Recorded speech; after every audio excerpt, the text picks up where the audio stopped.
வணக்கம் சுரேஷ். வணக்கம். How was your day? Nice. Nice. Okay. So இன்னைக்கான இன்டர்நேஷனல் டு இல்லைன் எபிசோடில் நிறைய விஷயங்களை பார்க்க இருக்கிறோம். ஸோ லைனாக ஒன்று ஒன்றா பார்த்துடலாம். ஃபஸ்ட் நியூஸாக வந்து பார்த்தோம் அப்படின்னா 40,000 லைட் மிஷின் கன்ஸ். மிஷின் கன்னா தெரியும், ஒரு மாதிரி இப்படி ரெண்டு கையில் பிடிச்சி சுடுற மாதிரி இருக்கும் இல்லையா?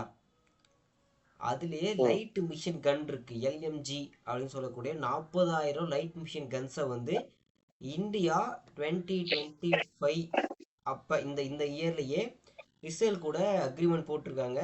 40,000 கன்ஸுக்கு, லைட் மிஷின் கன்ஸு வாங்கியிருக்காங்க, வாங்குறதுக்கு டீல் போட்டிருக்காங்க. லைட்டுங்கிறது வந்து லைட் வெயிட் லைட் வெயிட்ன்றதா லைட் மிஷின் கன் அப்படின்னு சொல்றது. ஸோ இது ஆர்மியை மேலும் ஸ்ட்ரென்தன் பண்ணுறதுக்காக கேட்டிருக்காங்க. ஸோ அதான் நியூஸ் நம்பர் 1.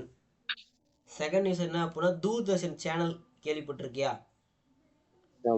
தூர்தர்ஷன் சேனலில் இனிமேல் அப்கமிங் டேஸில் இருந்து பார்த்தேன் அப்படின்னா ஃபஸ்ட்டு ப்ரோக்ராம் இந்த சுப்ரபாதம் அப்படின்னு சொல்லக்கூடிய ப்ரோக்ராம், ஃபஸ்ட்டு ப்ரோக்ராம் இருக்கும். அந்த ப்ரோக்ராமில் தினைக்கும் ஒரு சான்ஸ்கிரிட் ப்ராவர்ப் சொன்னதுக்கு அப்புறம் தான் ப்ரோக்ராம் ஸ்டார்ட் ஆகி அப்படி அந்த சேனல் ரன் ஆகும்.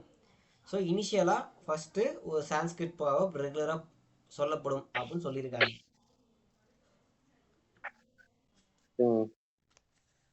ஸோ இது அரௌண்ட் எப்படி இருக்கு அப்படின்னா, இது ஹிந்து நாடு, இந்துக்களுக்கான நாடு அப்படின்ற நரேட்டிவை செட் பண்ண ட்ரை பண்றாங்க. இப்போ இத்தனை காலம் ஒரு செக்குலர் கண்ட்ரி, மதம் சார்பற்ற நாடு அப்படின்னு வச்சுட்டு இருந்தோம். அதை ஹிந்துக்களுக்கான ஒரு கண்ட்ரியா இதை கொண்டு வரணும் அப்படின்றது தான் மெஜாரிட்டி பீப்புளுக்கான நோக்கமா இருக்கு. பொதுவா ஒருத்தர் ஸ்டார்ட் பண்ற வரை அது யாருமே இனிஷியேட் பண்ணல. பட் ஒரு ஃபியூ பெரிய ஆட்கள் இதை ஃபார்வர்ட் பண்ணி கொண்டு போகிறப்ப எல்லாரும் அதை ஃபாலோ பண்ணி இது ஹிந்து நேஷனாக கன்வெர்ட் பண்ணுன்ற மாதிரியான ஆக்ஷன்ஸ் இப்போ ரீசெண்ட் டைம்ஸாக சொசைட்டியில் நிறைய பார்க்க முடியுது. இது எங்கே போய் நிறுத்த போகிறாங்க அப்படின்னு தெரில. ஏன்னா உலகத்திலேயே நிறைய கிறிஸ்டின் நாடுகள் இருக்குது, நிறைய இஸ்லாம் மதத்தை ஃபாலோ பண்ணக்கூடிய நாடுகள் இருக்குது. ஹிந்துக்குன்னு சொல்லி ஒரு நாடு இருந்துச்சு, நேபாள். இப்போ அதுவும் வந்து இல்லை.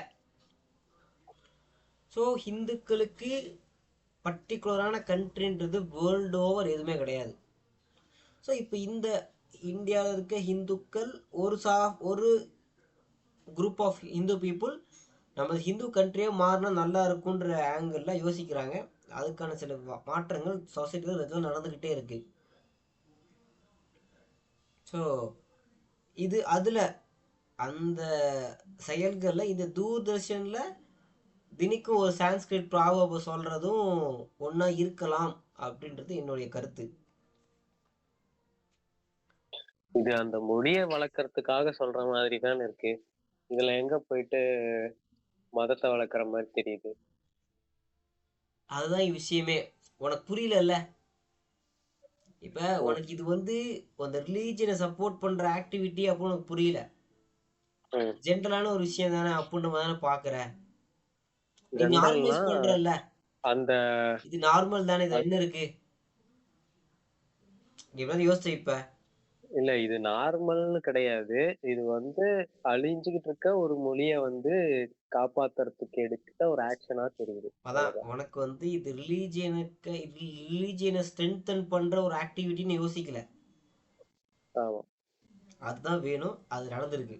இதுதான் எக்ஸாம்பிள், ஹென்ஸ் ப்ரூவன். ஓகே, இதில் டைம் வேஸ்ட் பண்ண வேணாம். நெக்ஸ்ட் நியூஸ்குள்ளே போகலாம். மைக்ரோசாஃப்ட் வந்து பார்த்தா அப்படின்னா, மைக்ரோசாஃப்டோட சிஇஓ சத்யா நடேல் அப்படின்னு சொல்லக்கூடிய நபர் வந்து பார்த்தீங்கன்னா பிஎம் சந்திச்சிருக்காரு. சந்திச்சுட்டு 1.5 லட்சம் கோடி இந்தியாவில் அப்கமிங் இயர்ஸில் வந்து இன்வெஸ்ட் பண்ண போகிறாங்க. ஏசியாலேயே இதுதான் பிக்கஸ்ட் இன்வெஸ்ட்மெண்ட், 1.5 லட்சம் கோடி அப்படின்றது. ஐ மீன் இந்தியாவில் ஒரு ஃபாரின் இன்வெஸ்ட்மெண்ட் இவ்வளோ ஒரு பெரிய அமௌண்ட்டில் வெளியே வருது. ஏசியாவிலே இது பெருசு. எந்த நாடுகளும் 1.5 லட்சம் கோடி அளவுக்கு ஏசியாவுக்கு எந்த நாடுகளும் இன்வெஸ்ட்மெண்ட் ஈர்த்தது கிடையாது ஒரு கம்பெனிலேருந்து. ஸோ ஏசியா ரீஜனில் 1.5 லட்சம் கோடி பல்காக இன்வெஸ்ட் ஆகுறது இதுதான். ம். ஸோ மைக்ரோசாஃப்டோட ஒரு இன்வெஸ்ட்மெண்ட். ஃபோர்த் நியூஸ் என்ன அப்படின்னா, ஆந்திர பிரதேசில் இந்தியாவோட first solar ingot wafer manufacture unit வந்து அமைக்கிறாங்க. இந்த சோலார் ம். இங்கட் வேஃபர் மேனுஃபேக்சரிங் யூனிட் என்ன அப்படின்னா, இந்த இங்கட் மேனுஃபேக்சரிங் அப்படின்றது என்ன அப்படின்னா, சிலிக்கான் இருக்கு, சிலிக்கானை பியூரிஃபை பண்ணுற ஒரு ப்ராசஸ் முடிஞ்சு அது பியூரிஃபைடு சிலிக்கானாக கிடைக்கிது. அதுலேருந்து அதை சில ப்ராசஸ் எல்லாம் பண்ணி அப்புறம் அதை கட் பண்ணி ஸ்லிம்மான ஒரு வேஃபர் சைஸுக்கு சோலார் பேனலை கிரியேட் பண்ணுறது தான் இந்த ingot wafer solar panel. So இந்த ப்ராசஸ் அந்த சிலிக்கானை பியூரிஃபை பண்ணி முடித்து அது பியூரிஃபைடு சிலிக்கானை வெளியே கிடச்சி அதை மேற்கொண்டு ஹீட் பண்ணி கூல் பண்ண ப்ராசஸ் எல்லாம் முடிஞ்சு ஒயர் யூஸ் பண்ணி கட் பண்ணி இந்த மாதிரி நிறையா ஸ்டேஜஸ் முடிஞ்சு கிரியேட் ஆகிற இந்த சோலார் பேனல் பேர் சோலார் இங்கட் வேஃபர் மேனுஃபேக்சரிங். அந்த இங்கட் அப்படின்றது இந்த ப்ராசஸ்க்கு பேர். வேஃபர்னா தெரிஞ்சுது, அது ரொம்ப சன்னமான ஒரு இது, அதான் வேஃபர்னு சொல்கிறாங்க. ஸோ அந்த யூனிட் வந்து ஆந்திர பிரதேசில் அமைக்கிறாங்க. ஸோ அதான் நியூஸ் நம்பர் 4. நியூஸ் நம்பர் 5 என்ன அப்படின்னா, 164 கிலோமீட்டர் நீளத்துக்கு ரயில்வே லைன்ஸ் வந்து பார்த்தீங்கன்னா காஷ்மீரில் வந்து கொண்டு வராங்க. அதாவது எக்ஸிஸ்டாக இருக்கிற சில ஊர்களுக்கு ட்ரெயின் எல்லாம் போய்கிட்டு இருக்கும், ஒரு பர்டிகுலர் ஸ்பாட் வரையும் போயிருக்கும், அதுக்கு மேலே கொஞ்சம் எக்ஸ்டெண்ட் பண்ணுறது. இந்த 164 கிலோமீட்டர் ஒரு லைனாக இல்லாமல் எக்ஸிஸ்டாக இருக்கிற லைனை அங்கங்கே எங்கே தேவைப்படுதோ கொஞ்சம் கொஞ்சம் எக்ஸ்டெண்ட் பண்ணுறது. ஒரு 5 கிலோமீட்டரு, ஒரு 10 கிலோமீட்டர், ஒரு 20 கிலோமீட்டருன்னு தேவைப்படுற இடத்துல இந்த 164 கிலோமீட்டர் எக்ஸ்டெண்ட் பண்ணிக்கலாம். எங்கே எவ்வளோ தூரம் தேவையோ அங்கே அவ்வளோ தூரம் எக்ஸ்டெண்ட் பண்ணிப்பாங்க இந்த 164 164 கிலோமீட்டர் லைனை வந்து எக்ஸ்டெண்ட் பண்ணுறாங்க. இருக்க லைனை 164 கிலோமீட்டர் ரேஞ்சு எக்ஸ்டெண்ட் பண்ணுறாங்க. 6 நியூஸ் என்ன அப்படின்னா, கவர்மெண்ட் வந்து டெலிகாம் இண்டஸ்ட்ரி வந்து என்ன சொல்கிறாங்கன்னா, கவர்மெண்ட் கிட்ட எல்லா ஸ்மார்ட் ஃபோன்ஸ்லேயும்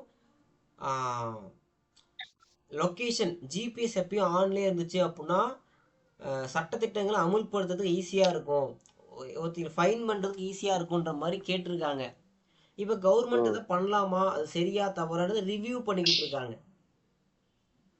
இப்போ டெலிகாம் இண்டஸ்ட்ரி ஃபோன் மேனுஃபேக்சர்ஸை ஃபோர்ஸ் பண்ணி எல்லாரோட ஃபோன்லேயுமே ஜிபிஎஸ்ஸை எப்பயுமே ஆனில் இருக்கிற மாதிரி கொண்டு வர வைங்க அப்படின்னு ரெக்வஸ்ட் பண்ணியிருக்காங்க. அந்த ரெக்வஸ்ட்டை கரெக்டாக தவறா அப்படின்னு கவர்மெண்ட் இப்போ ரிவ்யூ பண்ணதை எடுத்திருக்காங்க. சார் நியூஸ் நம்பர் 7 என்ன அப்படின்னா, இந்த கோஆப்ரேட்டிவ் பேங்க்ஸ் அப்படின்னு சொல்லி கேள்விப்பட்டிருக்குல்ல. ஸோ இப்போ அந்த மாடலில் கோஆப்ரேட்டிவ் கேப் அப்படின்னு ஒன்று கொண்டு வந்திருக்காங்க. ஸோ இது வந்து டெல்லியில் வந்து ட்ரையல் ரன்ஸ்க்காக கொண்டு வந்திருக்காங்க. சீக்கிரமே வந்து இதை வந்து அமுல்படுத்தப்படும். டெல்லிலையும் குஜராத்லேயும் இப்போதைக்கு ட்ரையல் ரன்ஸ் வந்து போய்கிட்டு இருக்கு.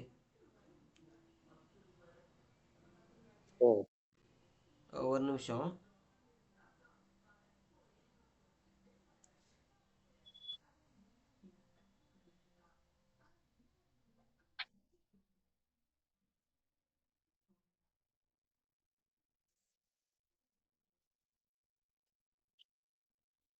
கோஆபரேட்டிவ் பேங்க்னா என்னன்னு தெரியுமா?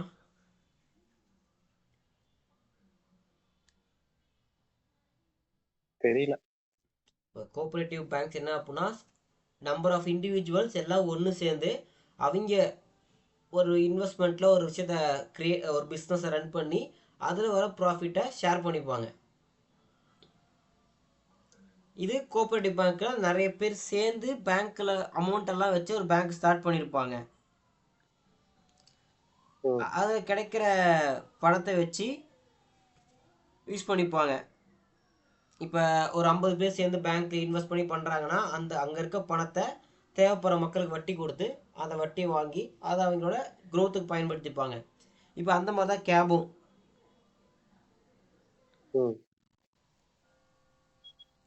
ஸோ நிறைய பேர் சேர்ந்து இன்வெஸ்ட் பண்ணி கேப்ஸ் கார்லாம் வாங்கி அதில் வர ப்ராஃபிட்டை ஷேர் பண்ணிப்பாங்க.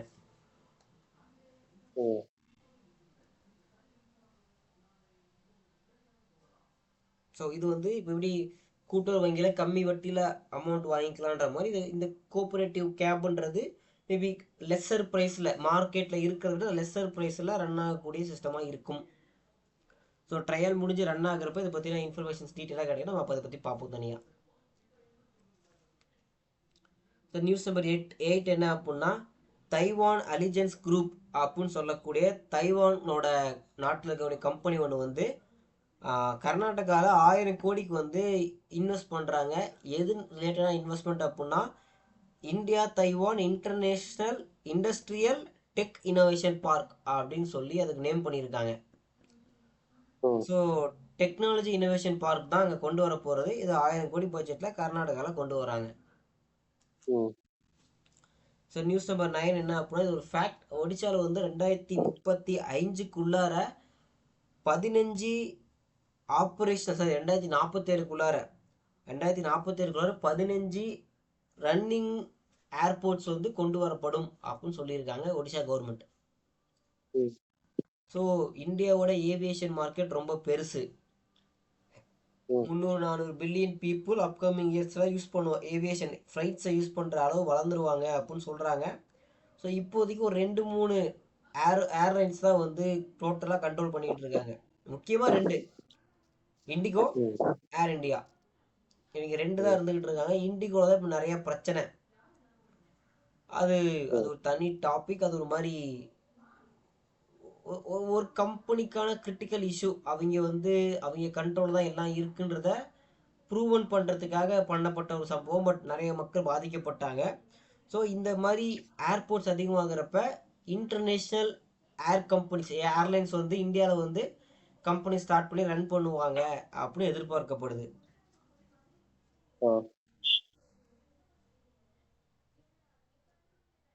ஸோ 10வது நியூஸ் என்ன அப்படின்னா, பாரத் அண்டாரிகிஷ் அப்படின்னு சொல்லக்கூடிய ஸ்பேஸ் ஸ்டேஷன், ஐ மீன் இந்தியாவுக்கான சொந்த ஸ்பேஸ் ஸ்டேஷன் 2035 கம்ப்ளீட் ஆகிருக்கும். அதுக்கு இனிஷியல் ஸ்டேஜாக வந்து பார்த்தீங்கன்னா 2028 அந்த ஸ்பேஸ் ஸ்டேஷனுக்கு தேவைப்படக்கூடிய ஃபஸ்ட்டு கம்பார்ட்மெண்ட், ஃபஸ்ட்டு மாடியூல்னு சொல்கிறாங்க, அது வந்து லான்ச் பண்ணப்படும் 2028 சொல்லியிருக்காங்க. 11th நியூஸ் என்ன அப்படின்னா, சைனா வந்து என்ன பண்ணியிருக்காங்கன்னா, அவங்க வந்து பிஸியான ரோட்டில் டிராஃபிக் ரெகுலேஷனை கண்ட்ரோல் பண்ணுறதுக்காக ஹியூமனாய்டு ரோபோட்டை வந்து பயன்படுத்த ஸ்டார்ட் பண்ணியிருக்காங்க. ஸோ ரோபோட்ஸ் தான் அங்கே இருக்க பிஸியான ரோட்ஸை வந்து டிராஃபிக் ரூல்ஸை ஃபாலோ பண்ணி மக்களை கைட் பண்ணிக்கிட்டு இருக்கு. நல்ல விஷயமா இருக்கு. ஸோ நியூஸ் நம்பர் 12 என்ன அப்படின்னா, இந்தியாவும் அமெரிக்காவும் coming December 10th and 11th வியாபார டீல்ஸை பற்றி பேச போகிறாங்க. வியாபார டீல்ஸுக்கு தமிழ் என்ன வரும்? ஓகே, ஞாபகம் இல்லை. ஸோ எப்படி ட்ரேட் பண்ணலாம், அது இருக்க ரூல்ஸ் அண்ட் ரெகுலேஷன், விலைவாசிகள், இது எல்லாத்தையும் பற்றி பேசுறதுக்கான 2 நாள் ஒதுக்கியிருக்காங்க. 10 மற்றும் 11 2 நாளில் சைனா இந்தியாவுக்கும் அமெரிக்காவுக்கும் உள்ள ட்ரேடை பற்றி பேச போகிறாங்க. இப்போ தான் டேரிஃபெல்லாம் போட்டாங்க இல்லையா, அது சம்மந்தமாக டாக்ஸ் இருக்கும். மேபி இது முடிஞ்சு நல்ல ஒரு லெஸ்ஸர் டேரிஃபில் நல்ல ஒரு டீலில் வந்து டேரிஃபே இல்லாமல் இந்தியா கூட ட்ரேட் பண்ண அமெரிக்கா ஒரு ஃபைனல் கன்க்ளூஷனுக்கு வரலாம். இது இந்த நியூஸ் ஞாபகம் வச்சுக்கோ, நம்ம பின்னாடி கடைசியாக ஒரு டைம் பேசுவோம் இதை பற்றி. சயின்டிஸ்ட் வந்து நியூஸ் நம்பர் 13 என்ன அப்படின்னா, சயின்டிஸ்ட் வந்து பார்த்தீங்கன்னா மாசில் பெரிய பெரிய ஆறுகள் ஒரு காலகட்டத்தில் ஓடி இருக்கு அப்படின்றதுக்கான ரெஃபரன்ஸை வந்து கண்டுபிடிச்சிருக்காங்க. 16 பெரிய ஆறுகள் மார்ஸில் ஒரு காலகட்டத்தில் நீரோட்டத்தோடு இருந்திருக்கு அப்படின்னு இந்த ஒரு ஆறு வத்தி போன ஒரு பள்ளங்கள்லாம் தெரியும்ல, டாப் வியூவில் வந்து மேலேருந்து பார்த்தா, அந்த மாதிரி சில ஏரியாஸ் ஃபைன் பண்ணியிருக்காங்க. அதை வச்சு 16 ஆறுகள் மார்ஸில் இருந்திருக்கலாம் அப்படின்னு சொல்கிறாங்க.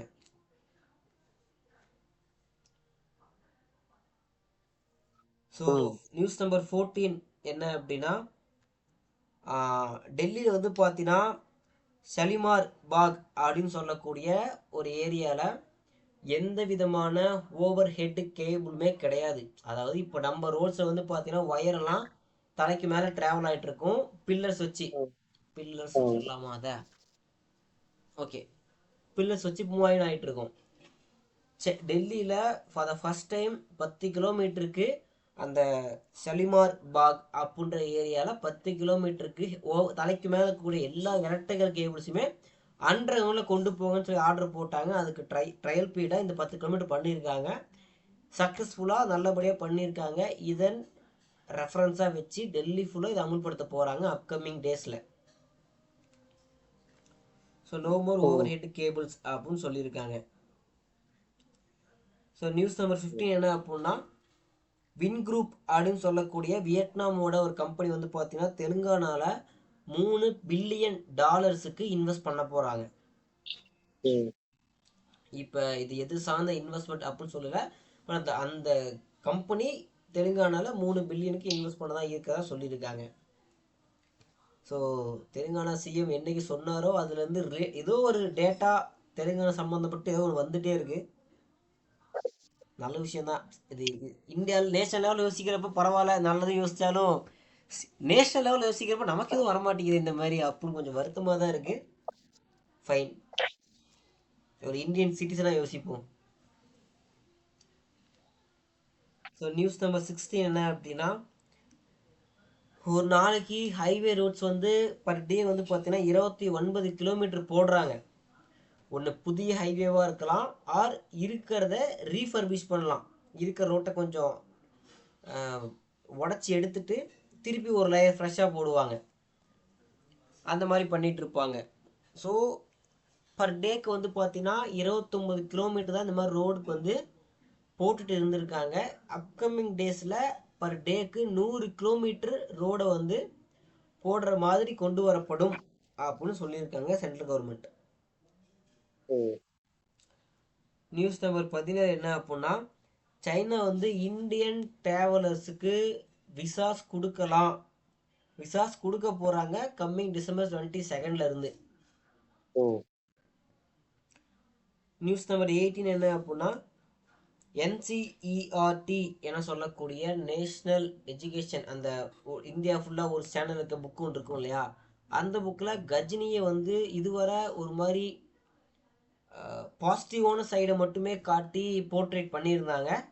இப்போ அதை சேஞ்ச் பண்ணி உண்மையிலே முகமது கஜினி யாரு, முகமது கஜினி யாரு, எங்கேருந்து வந்தார், என்ன மாதிரி விஷயங்கள்லாம் பண்ணார், அவன் எவ்வளோ பெரிய மோசமான செயல்களை செஞ்சுருக்கான்னு ஒயிட் வாஷ் பண்ணாமல் ஹிஸ்ட்ரியில் என்ன நடந்திருக்கோ அதை டைரெக்டாக ஸ்டூடெண்ட்ஸ் கிட்ட கொண்டு போய் சேர்க்கணும் அப்படின்னு எண்ணத்தில் ட்ரூத் மட்டும் கொண்டு போய் சேர்ப்போன்னு சொல்லிட்டு முகமது கஜினி பற்றின டேட்டாவை ப்ராப்பராக கொடுக்க போகிறேன்னு சொல்லியிருக்காங்க. ஸோ நான் படித்த வர இந்தியாவோட பர்டிகுலர் தமிழ்நாட்டோட ஒரு மிக இம்பார்ட்டண்ட் வெல் நோன் கிங்கான ராஜராஜ சோழன் அப்படின்ற ராஜாவை பற்றி ஒரு சின்ன பாக்ஸ் இருக்கும். ஒரு பேஜில் அப்பர் ஆஃபில் ஒரு சைடு மட்டும், லெஃப்ட் சைடு மட்டும் ராஜராஜ சோழன் தஞ்சை பெரிய கோயில் கட்டினாரு, இந்த டைமில் கட்டினாரு அப்படின்னு ஒரு சின்ன டேட்டா மட்டும் கொடுத்துருப்பாங்க. பட் இந்த முகமது கஜினி பற்றி ஒரு 6 பேஜுக்கு டேட்டா இருக்கான் NCERT புக்கில். இப்போ அதை ரீப்ளேஸ் பண்ணி உண்மையான டேட்டா என்ன, அந்த முகமது கஜினி மோசமான செயலை என்ன செஞ்சுருக்காங்களோ அதையும் போர்ட்ரேட் பண்ண போதா சொல்லியிருக்காங்க. எனக்கு தெரிஞ்சு நான் சின்ன வயசாக இருந்தப்ப முகமது கஜினி 17 முறை படையெடுத்து வந்தான், ஒரு முறை தோத்தாலும் 17 முறை படையெடுத்து தோத்தாலும் 18வது முறை படையெடுத்து ஜெயிச்சான், அந்த மாதிரி விடாத முயற்சி பண்ணணும் அப்படின்றதுக்கு ரெஃபரன்ஸாக அந்த கதையை நான் கேள்விப்பட்டிருக்கேன். பட் 17 முறை யாரு முகமது கஜினியை தோக்கடிச்ச அரசர் யாரு அப்படின்னு நம்ம யாருமே இதுவரை கேள்விப்பட்டதே கிடையாது.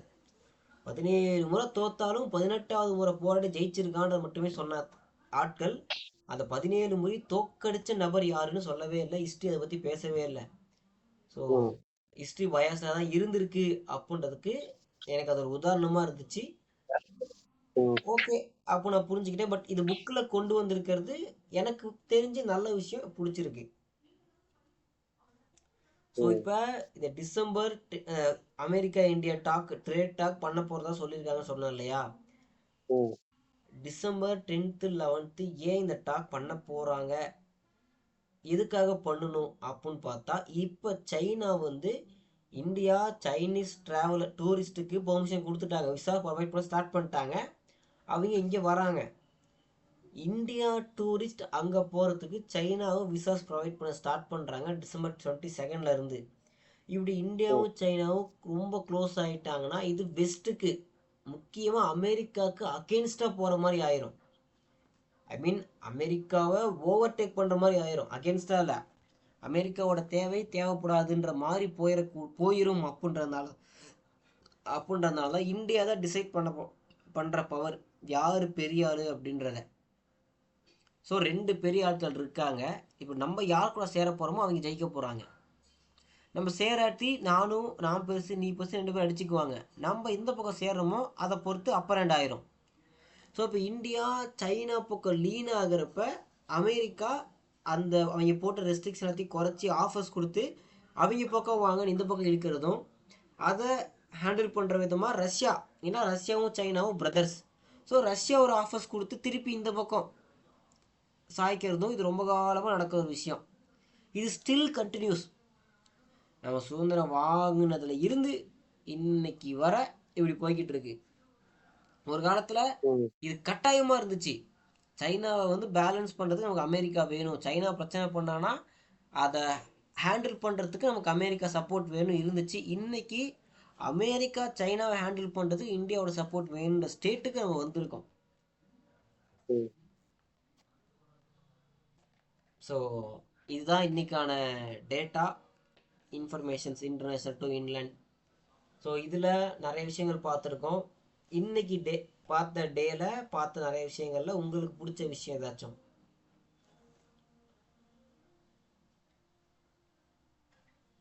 இல்ல,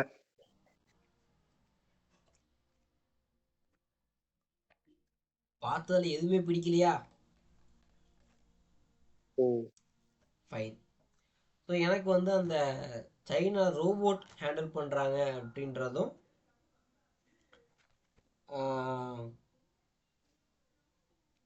புக்கில் ஹிஸ்ட்ரியை ப்ராப்பராக ஒயிட் வாஷ் பண்ணாமல் இருக்கிறபடி காட்டலாம் அப்படின்ற முடிவும் ரொம்ப பிடிச்சிருந்துச்சு. ஸோ இன்றைக்கான இன்டர்நேஷனல் டு இன்டர் எபிசோடில் நிறையா இன்ஃபர்மேஷன்ஸ் பார்த்துருக்கோம். இதே மாதிரி இன்னொரு நாள் இன்னொரு எபிசோடில் பார்க்கலாம். நன்றி, வணக்கம்.